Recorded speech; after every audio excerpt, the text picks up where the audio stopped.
Welcome to Feel Good Friday on 411 Outdoors. This episode is dedicated to those who love a good double-edged knife. In this video, I want to show you some I am very impressed with. Stick around.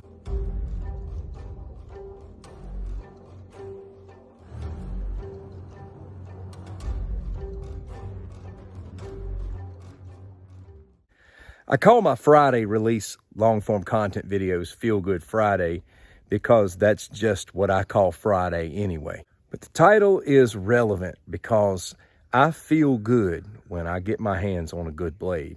It feels good to receive a blade in the mail, to open that thing up and get it in the hand. I will tell you this though, that my approach to reviewing products for my subscribers has changed. I don't want to be a product pusher on my channel. What I want to do is answer questions. I want to provide direction, provide information. And really, I just like to give you options.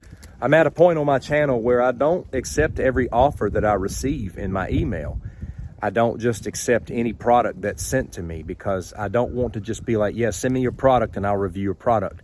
What I do with a lot of providers now is I look at their product line and I try to determine what questions I can answer for my audience.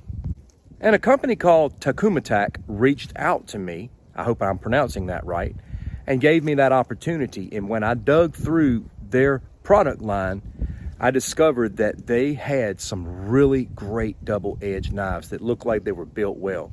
And I thought, I want to put those on display for my audience, especially for those shopping for this kind of knife. First and foremost, the way these knives are packaged is amazing. And I'm going to open these boxes and let you see how these are packaged. Now, we're going to be reviewing two different types of double-edged knives from them, as well as the different colors. The two models we're going to be looking at is the Havoc and the Hitter. This is what you see when you open the package. These are some solid, gorgeous blades. And underneath here is the sheath, and these are very solid, as I'll show you. Friends, that's just incredible in my opinion, just rock solid.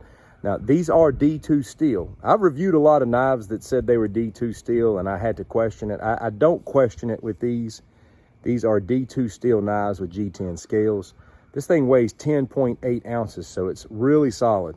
This is a 5.5 inch blade and it's around 4.8 millimeters thick.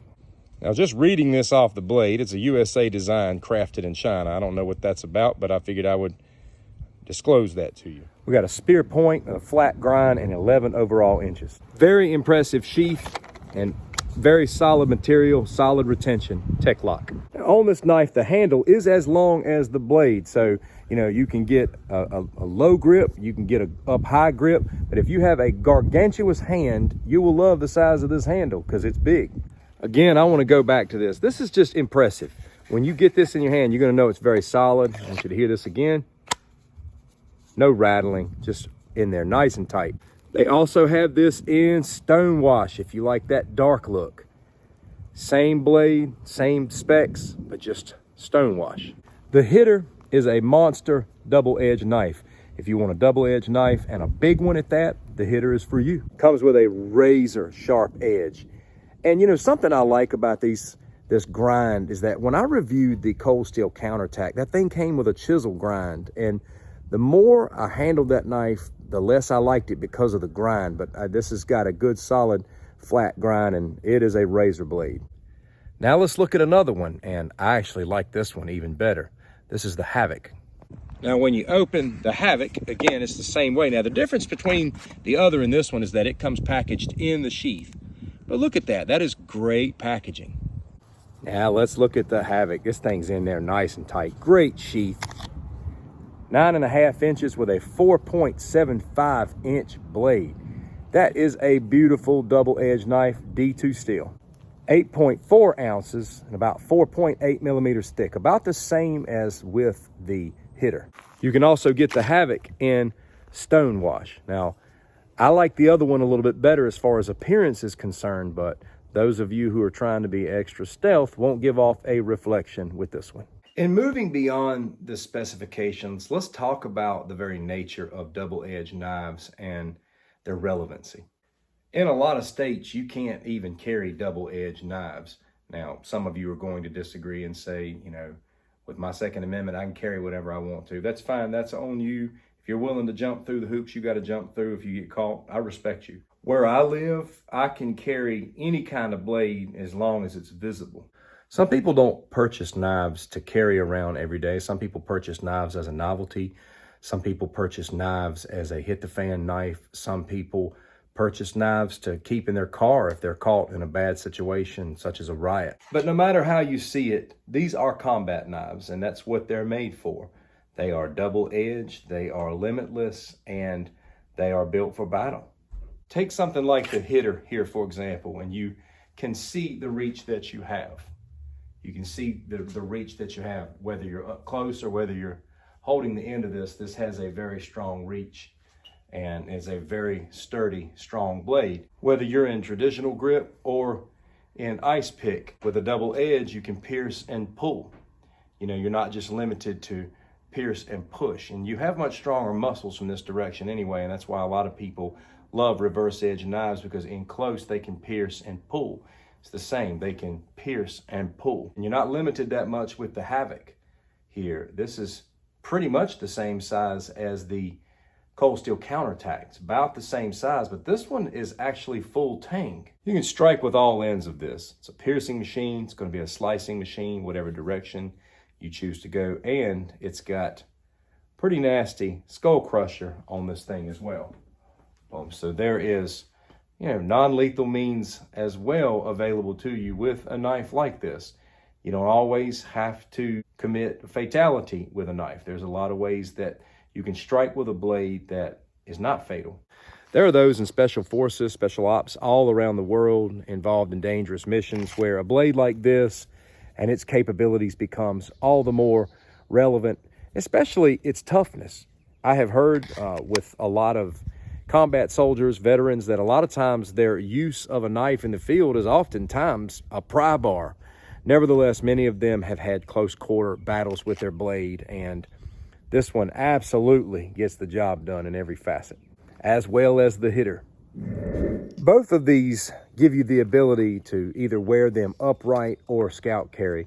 This one carries very nice across the small of the back, unless you're just a really, really narrow guy or gal. If you're a average size and up, this carries very well across the back.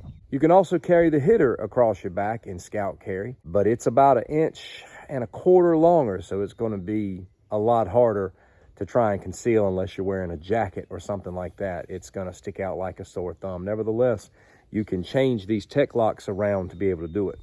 As I noted with a footnote in the video earlier, both of these have hand protection.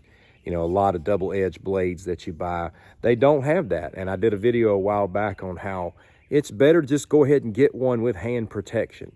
You know, you can always ice pick grip a knife if you don't have good hand protection, but what if your thumb slips? It's just always good to have some hand protection if you can score that.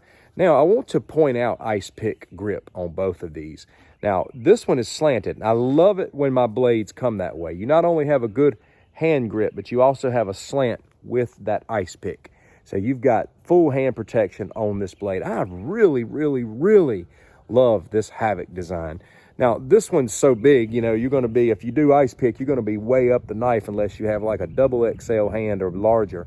Nevertheless, even when you're down here, you can still apply the thumb. It's a slight slant there as well, and you have that hand protection. Both of these models are also very well balanced. If you wanted to get out and throw them, you know, in combat, you obviously never throw your only knife away. I think the design of these blades speaks for themselves. They've got solid, you know, solid full tang construction, good G10 scales, just tightly fitted to the blade, and it's D2 steel. And we know that D2 steel is very tough, and these are not bushcraft knives, so I don't need to be out here beating against the wood to show you their capability or edge retention. Most of you who knows knives knows the quality of D2 and its toughness. My purpose for putting these knives on display is not to review them as much as it is to show you what I believe is a great option for double edge. These blades are about 70 bucks each. This one may be a little bit more. But if I'm buying knives like these, I'm not buying it to throw. You can get a throwing knife a lot more inexpensive than this. I'm not buying it to bushcraft with. I'm buying it because it's either a novelty to me and I like these kind of knives, or I've got self-protection in mind. And both of these are monster combat blades. And if you ever had to protect yourself with a knife, you would have everything you need in either of these. It's just going to come down to your style and preference, and maybe you're one of those who says, send me both. What are your thoughts on double-edged knives? What things do you have to say in the comments regarding double edge? Because double edge is also a controversial style knife that's got a lot of regulations. But I will tell you, a lot of people like this kind of knife for self-defense because that double edge just draws people. It also gives people that John Wick feel, you know, that Microtech that he carries is this knife pretty much, this blade design, but yet it's a OTF blade. And, you know, you see knives like this showcased in all kinds of action films. I just watched Jason Statham, The Beekeeper, a couple of weeks ago. Great movie. There's so many of these knives showcased from a lot of your mercenaries and special ops guys. So a lot of people are drawn to these things for that reason if we're keeping it real. But I'd love to hear from you. Take care.